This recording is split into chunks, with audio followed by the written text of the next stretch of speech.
Hey,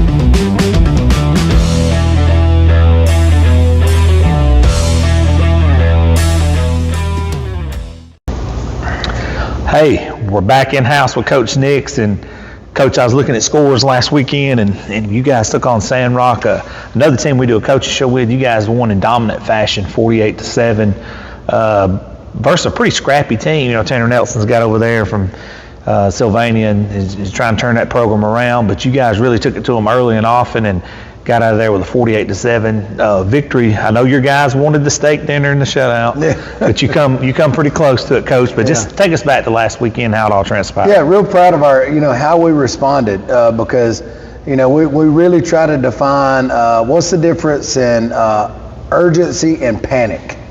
And sometimes when you lose a game, some people go in panic mode and some people go in urgent mode. And we really, the coaches and the players, we really had a lot of meetings about, we want this week to be urgent, guys. We want it to be urgent. We don't want to panic.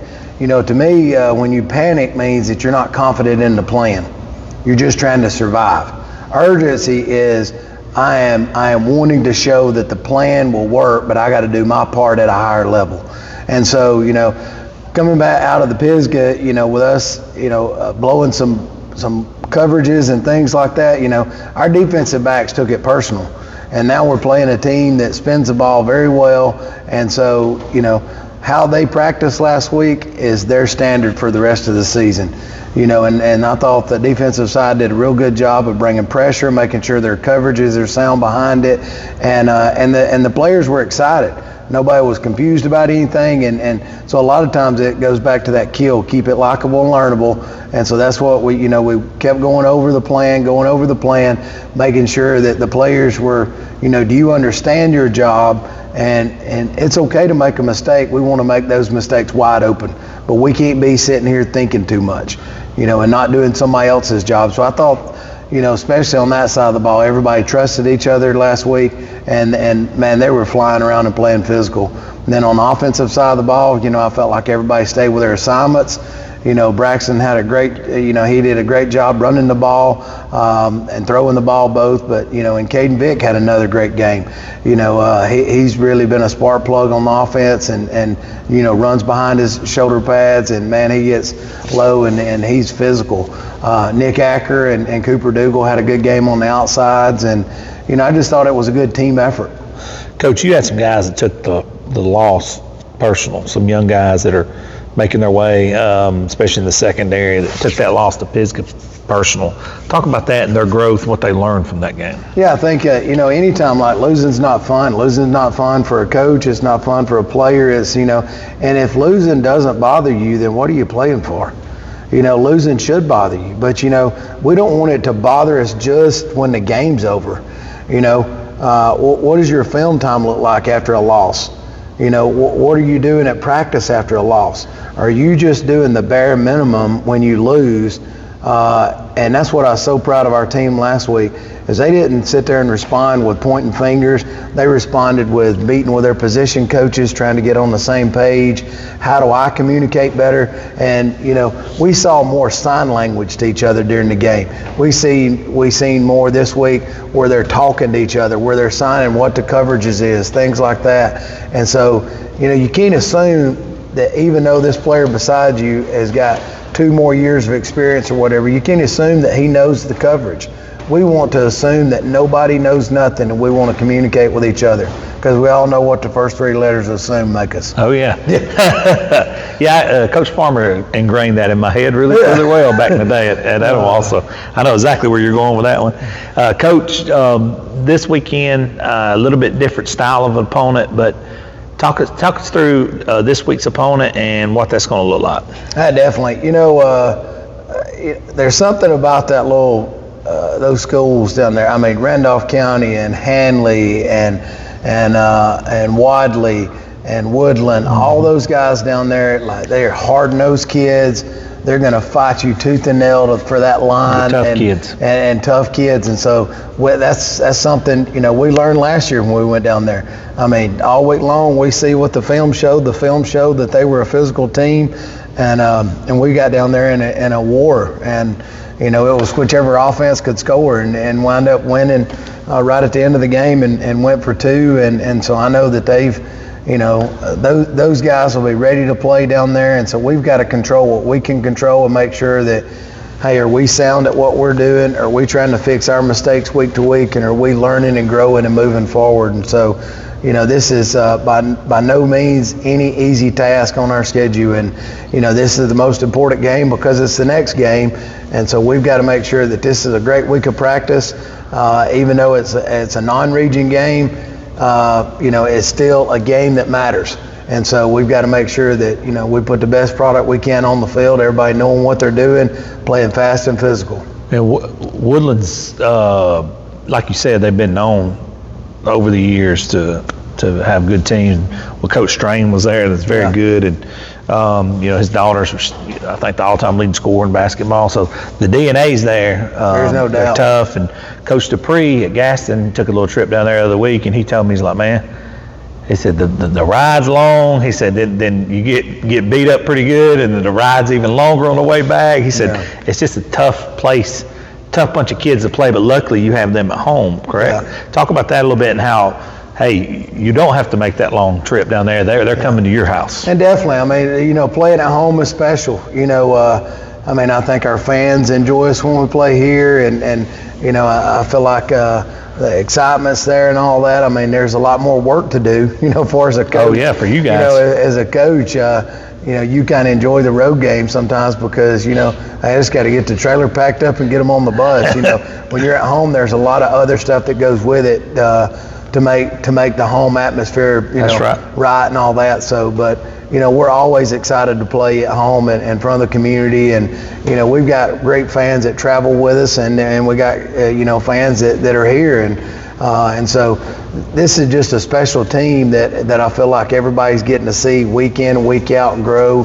And I think our fans are seeing that too. And, you know, and it's great to see the fans up there excited, cheering for the players. And I think that feeds into the way they play. I mean, they enjoy people up there making noise and cheering them, and whether it be the Raider walkout and everybody giving them a high five after a game, like those little things don't go unnoticed, and I think that's huge for a player nowadays. Have you had a team? I know you've had some good teams here, but have you had a team that's just kind of dialed into everything, that like every piece of the puzzle they're paying attention to, they're taking the coaching, they're growing, they're getting stronger in this weight room, they're coaching each other? Have you had a team with all those variables? I don't know. I mean, we had some teams that at times were that. And then all of a sudden, you know, something happens and, you know, did the team bounce back or not? And this team right now, and, you know, what they got to do is just put that foot in front of the next foot and don't get to running too fast right now. You know, just keep learning and growing, because like today when we go over film, we're still going to show you it's a 47-8 victory or 48-7 victory, and we're going to show you the bottom 10 plays and we're going to show you the top 10 plays.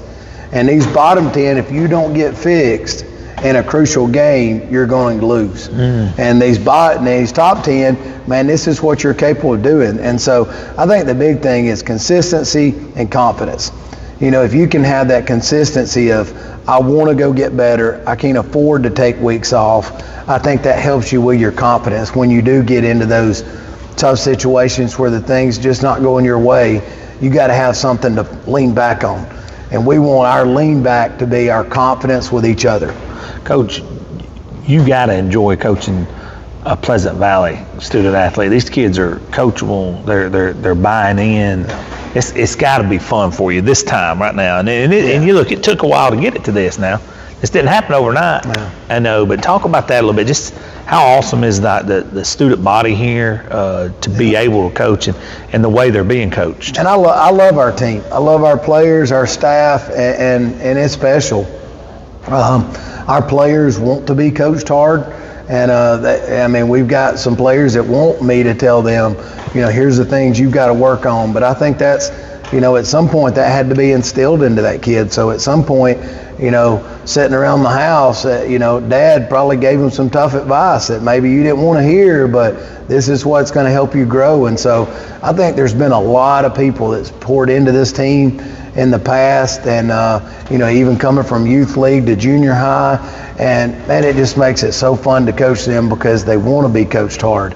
And so if they just keep that mentality going forward, they're going to be successful whatever they do in life, because every day you got a choice to either grow or stay the same. And so we just got to keep that pedal to the metal on the fact of it's okay to want to grow. It's okay to admit that I made a mistake. It's okay to see on film that I didn't give the best effort, and I own up to it, learn from it, and move on. And so that's what I enjoy the most. And I mean, look, we always say, hey, players, tell me who the top 3 positive players are on the team. And I'll tell the whole team, you should be one of these that everybody on the team nominates. This kid right here, coach, is always positive. I mean, because look, you get to come and work out in $1 million weight room during the day. I mean, no doubt. You've got iPads on the sideline that'll show you the plays. You got turf in here? You got turf on this side. You got the best equipment. You're winning more games than ever been won. Like, what is there to be stressed out about? Yeah. You got the best teachers in the county. I mean, like, you got it. These are some of your best times. So if you think this is stressful, life is probably going to crush you. No, you're right. So enjoy, embrace the camaraderie with your team, and love that, and just be excited, and I really think that goes back to, like, we have coaches that are excited to coach. We have players that are excited to play, and excitement breeds excitement. That's right. No, you're right, Coach. Unfortunately, I go into all these schools, and I can tell you right now, I go in 5 and 6 day schools that don't have what you have here. I'm telling you. Yeah. They don't have as many racks as you do. They definitely don't have any sort of indoor turf. Yeah. I mean, it's very special. I mean, I agree. And we don't take that for granted either. Like, if somebody pays it, I mean, it's $10 to buy a ticket now. And so it's an investment for people to come to a game and support you. And so as a player and as a coach, you want to make sure everybody's getting their $10 worth. Like, it's up to you. They don't want to see, these personal fouls. They don't want to see all this trash talking. What they want to see is good football. And so we owe it to them to put a good product on the field. And so, and sometimes as a player, that doesn't mean that you're going to be stressed out about things. I hope I don't mess up. Because as soon as you think like that, that's what you're going to do. Exactly. So we tell our player, hey, it's okay to mess up. What they want to see is how you respond when you mess up, and are you going full speed? Because believe it or not, every kid that comes and every parent that comes, they remember numbers over names. And then they'll go look up that name that matches that number. So you better make sure your number is representing the right way. You got that right. Yeah. Hey, that film don't lie either. That's the first thing they'll do. Coach, before I shut it down, I always like to kick it back to you. Talk about anything you'd like to. Cool, man. That's a tough topic.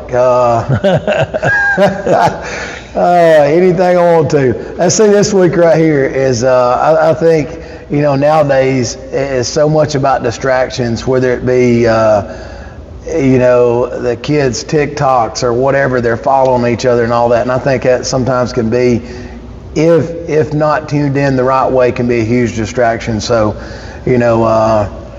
I think you just got to stay where your feet are. And sometimes it's okay to turn that phone off and just, be real with each other. And so I'm excited that we got players now. We ain't always perfect on that or anything like that, but if you're not careful, you're pouring gasoline on other people's fire and you're getting things going. So just be where your feet are, stay grounded, and stay humble and work hard. That's right. Coach, I appreciate you. Thank you so much. Yeah.